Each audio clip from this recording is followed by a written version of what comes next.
రైతన్నలకు మా ఆడబిడ్డలకు అన్నదమ్ములకు పత్రికా మిత్రులకు అందరికీ పేరు పేరున హృదయపూర్వకంగా నమస్కారం. ఒక 3 రోజుల కిందట శంషాబాద్ మండలం నర్కోడ, శంషాబాద్ మండలమా షాబాద్ మండలమా నర్కో, ఒక పెళ్లి ఉంటే నేను ఆ పెళ్లికి పోయింటి. మన లీడరు మాజీ ఎంపీ మన్న శ్రీనివాసరెడ్డి గారి సోదరుడి కొడుకు పెళ్లింటి పోయింటి. నేను పోయేటప్పుడు ఆయనతో ఆడ జర ఫోన్ బంద్ చేయ రాద్రబాయలు వెళ్ళింది. పోయేటప్పుడు ఆయన కారు ఆ ట్రాఫిక్ జామ్, రోడ్డు చిన్నగున్నదే, ఆ రోడ్డు 100 బండ్లు అయిపోయినాయి. ట్రాఫిక్ జామ్లో ఇరుక్కపోయినాం. ఇరుక్కుంటే అక్కడ ఒక షాబాద్కి సంబంధించిన ఒక తమ్ముడు ఆయన పక్కకే ఉన్నాడు, బండి మీద ఉరికొచ్చిండు. అన్న బాగున్నారా అని పరిచయం చేసుకుని పలకరించిండు. బాగున్న తమ్మి మీరెట్లున్నారు అన్న.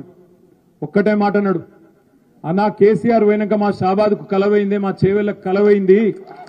కేసీఆర్ ఉన్నప్పుడు మా షాబాదు, మా చందనవెల్లి, మా సీతారాంపూర్ అంటే ప్రపంచవ్యాప్తం చేసిండు, ప్రపంచం మొత్తం తెలిసేటట్టు చేసిండు. మేడ్ ఇన్ చేవెళ్ళల తయారైన బ్రహ్మాండమైన రైలు డబ్బాలు ఇవాళ వందే భారత్ కోతున్నాయి. చేవెళ్ళల తయారైన, షాబాద్లో చందనవెల్లిలో తయారైన కార్పెట్లు ఇవాళ సిలికాన్ వ్యాలీ పోతున్నాయి. ఒక గది కేసీఆర్ చేసిండు. మరి ఈయన వచ్చినాక రైతు డామ్ అన్నాడు, రియల్ ఎస్టేట్ వాడు ఆగమవుతున్నాడు, మొత్తం ఆగమాగం అయిపోయిందన్న బతుకంతా కల తప్పింది అని ఆ తమ్ముడు ఒకటే ఒక మాటలు చెప్పిండు. ఆ తమ్ముడు పేరు రవీందర్ రెడ్డి. ఈ మాట ఎందుకు చెప్తున్నా అంటే, ఇలా రవీందర్ రెడ్డి చెప్పింది ఆయన ఒక్కడి మనోభావం కాదు, ఆయన ఒక్కడి అభిప్రాయం కాదు. దాదాపుగా రాష్ట్రంలో ఉండే ప్రతి రైతు, రాష్ట్రంలో ఉండే ప్రతి తమ్ముడు, ప్రతి అన్న ఇలా ఒక్కటే మాట చెప్తా ఉన్నాడు. ఎంత పని చేసుకుంటే వీళ్ళ మాటలు నమ్మి మొత్తానికి అన్న వస్త్రం అని చెప్పి నమ్మిపోతే ఉన్న వస్త్రం పోయే కాడికి వచ్చింది అనే మాట ఇవాళ రాష్ట్రంలోని ప్రతి రైతు బిడ్డ చెప్తా ఉన్నాడు. ఇది నా ఒక్కడి మాటనో ఆ తమ్ముడు మాటనో కాదు. ఒక్కసారి దయచేసి మీరు ఆలోచించమని కోరుతున్నా. ఎన్ని మాటలు, ఎన్ని కథలు చెప్పిండు రేవంత్ రెడ్డి, యాద్ తెచ్చుకోండి. డిసెంబర్ 9 నాడు నేను వస్తూనే ఉన్నా. వచ్చి రాగానే మొట్టమొదటి సంతకం సోనియా గాంధీ జన్మదినం నాడు ఒక్కటే సంతకం పెట్టి 2 లక్షల రుణం ఎత్తేస్తా.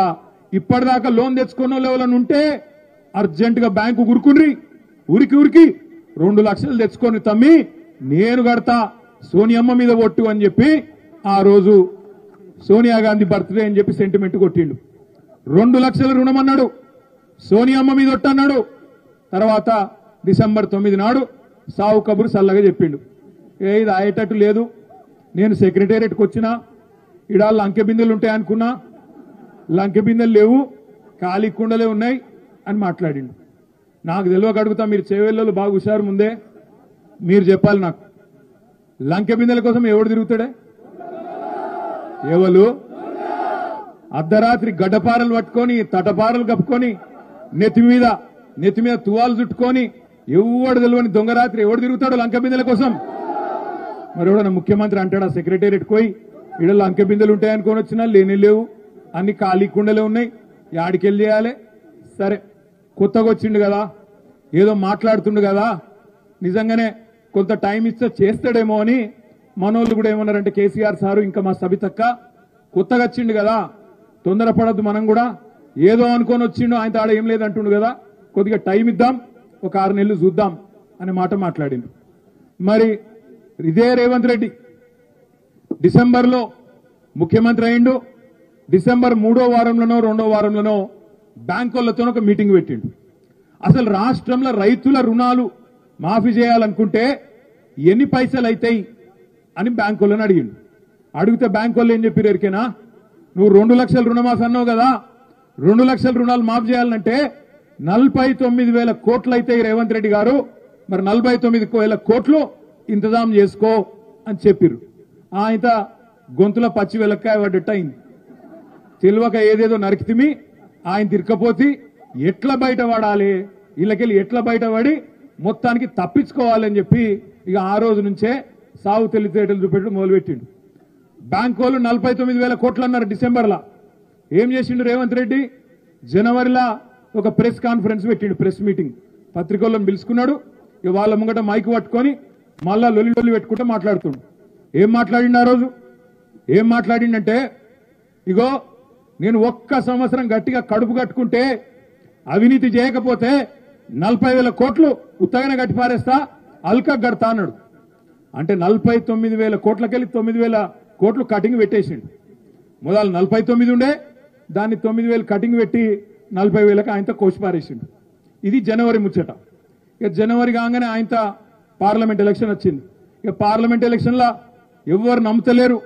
సోనియా గాంధీ మీద ఒట్టు పెట్టుకుంటే రుణమాఫీ అని చెప్తే చేయకపోతే జాడిచ్చి తంతరేమో, ఎట్లయితే ఏం చేయాలి ఇప్పుడు అని చెప్పి ఏ గుడికి పోతే ఏ ఊరికి పోతే ఆడ దేవుని మీద ఒట్టు పెట్టిండు. యాదగిరి గుట్టకు పోయిండు. ఇగో ఇక్కడ లక్ష్మీ నరసింహస్వామి మీద ఒట్టు 15 ఆగస్టుకు చేస్తా. వికారాబాద్ వచ్చిండు. అనంత పద్మనాభ స్వామి మీద ఒట్టు 15 ఆగస్టుకు చేస్తా. వేములవాడ వేయిండు. రాజన్న మీద ఒట్టు 15 ఆగస్టుకు చేస్తా. భద్రాచలం పోయిండు. సీతారామస్వామి మీద ఒట్టు 15 ఆగస్టుకు చేస్తా. ఆఖరికి మహబూబ్నగర్ పోయి కురుమిర్తు మీద ఒట్టు 15 ఆగస్టుకు చేస్తా అని చెప్పిండు. దేవుళ్ళ కొంప ఉంచుకున్నాడు. ఇప్పుడు అటు ఇటు పోయి 15 ఆగస్టు పోయింది, రుణమాఫీ కాలే. ఇప్పుడు దేవుళ్ళందరూ ఏడ దొరుకుతారా రేవంత్ రెడ్డి అని వాళ్ళు కూడా ఎత్తుకుతాను. ఏడున్నాడు ఈడని. గింత ద్రోహం అంటే మనుషులను మోసం చేసుడు కాదు, దేవుళ్ళని కూడా మోసం చేసిండు. దైవ ద్రోహం చేసిండు దుర్మార్గుడు. ఇంత కథ ఎట్లుంటదంటే, మొదలు 49,000 కోట్లు డిసెంబర్లో, జనవరికి వచ్చే వరకు 9,000 ఎగిరిపోయింది. 40,000 కోట్లు కడుపు కట్టుకుంటా అన్నాడు. ఇక కడుపు కట్టుకున్నాడో లేదో దాని కథ మళ్ళీ చెప్తా. ఆయనతో ఈ లోపల పార్లమెంట్ ఎలక్షన్ వచ్చింది. దేవుళ్ళ మీద ఒట్లు పెట్టిండు. కేసీఆర్ని తిట్టిండు. 4 ఓట్లు వేయించుకున్నాడు. అవతల పడ్డాడు. జూలై నెల వచ్చింది. జూలైలో ఏం చేసిండు? క్యాబినెట్ మీటింగ్ పెట్టిండు. మంత్రుల మీటింగ్ పెట్టిండు. మంత్రుల మీటింగ్ లో చెప్పుకున్నాడట బాధ రేవంత్ రెడ్డి. ఏం చేయాలి, మనం అనుకోపోతే గెలుస్తామని ప్రజలు కూడా గట్లే అనుకున్నారు. ఎమ్మెల్యే వీక్కిండు కానీ కేసీఆర్ అయితే ముఖ్యమంత్రి ఉంటాడు కదా అనుకున్నారు. కానీ మనమేమో నోటికొచ్చినట్టు మాటలు ఇస్తే మరి అక్కడనేమో మనకు శాతనైతే లేదు, ఎట్లా చేయాలి అని అడిగిండట. అందులో ఒక మంత్రి గారు చెప్పిండట, ఒక పని చేయి సారు, ఇక కటింగ్ పెడదాం, ఎట్లాగూ తప్పది, లేకపోతే ఏదో ఒకటి చెప్పి కటింగ్ పెట్టాలి. నీ ఆధార్ కార్డు నెంబర్ చక్కగా లేదని కటింగ్ పెట్టాలి, నువ్వు ఇన్కమ్ ట్యాక్స్ కట్టినావని కటింగ్ పెట్టాలి, లేకపోతే రేషన్ కార్డు మీద 1 కేజీ చేస్తా అని కటింగ్ పెట్టాలి, ఇన్కమ్ ట్యాక్స్ అనాలి, లేకపోతే ఇంకోటి పెట్టాలి, ఎట్లన్నా చేసి తప్పియాలని చెప్పి మరి మంత్రులు సలహా ఇచ్చిందట. అందుకే కేబినెట్లో ఏం చేసిండ్రు, 40,000 కోట్లు కాదు 31,000 కోట్లు ఇస్తామని చెప్పి మంత్రిమండలి తీర్మానం చేసిండ్రు. సరే అనుకుందాం, 31,000 కోట్లు ఇస్తాడేమో నిజమే అని చెప్పి మేము కూడా అనుకున్నాం. 31,000 కోట్లని జూలైలో 2వ వారంలో చెప్పిండు. జర లొలివేటకు రాయ మీ లొల్లి వెనకకెళ్ళి చెవుల జోరిగేలక మీ లొల్లి నాగు. 31,000 కోట్లని మంత్రిమండలి అయిపోయినాక బయటకు వచ్చి శిల్క పలుకులు వలికిండు రేవంత్ రెడ్డి. మేము నిజమే అనుకున్నాం. నేను సబితక్క అసెంబ్లీ మీటింగ్ పెడితే జూలై ఆఖరి వారంలో బడ్జెట్ పెట్టిండ్రు. బడ్జెట్ పెడితే మేము అందరం మర్యాదగా పోయినాం. పోతే 31,000 కోట్లు మొదలు 49కి వెళ్ళి 40 చేసి 9,000 కొట్టిండు. 40కి వెళ్ళి 31,000 అని చెప్పి ఇంకో 9,000 కొట్టిండు. ఆయనతో మంత్రిమండలికి వెళ్ళి అసెంబ్లీకి వచ్చే వరకే ఇంకొక 5,000 కోట్లకు కొట్టిండు. 31,000 కోట్ల రుణమాఫీ అన్నాడు. బడ్జెట్లోనేమో 26,000 కోట్లే పెట్టిండు. మాకు అర్థం కాలే. అవు నువ్వు చెప్పింది 31, ఇలా పెట్టింది 26, ఇదేం లెక్కనా రేవంత్ రెడ్డి అంటే ఇక దబాయించిండు, లొల్లి పెట్టిండు. మేము గట్టిగా అడిగితే, గట్టిగా మాట్లాడితే అప్పుల పాలైందన్న రాష్ట్రం యాడున్నాయి లెక్కలు చూస్తే మంచిగానే ఉంది కదా, ఏం రోగం వచ్చిందా నీకు అంటే చెప్పసాత కాలేదు.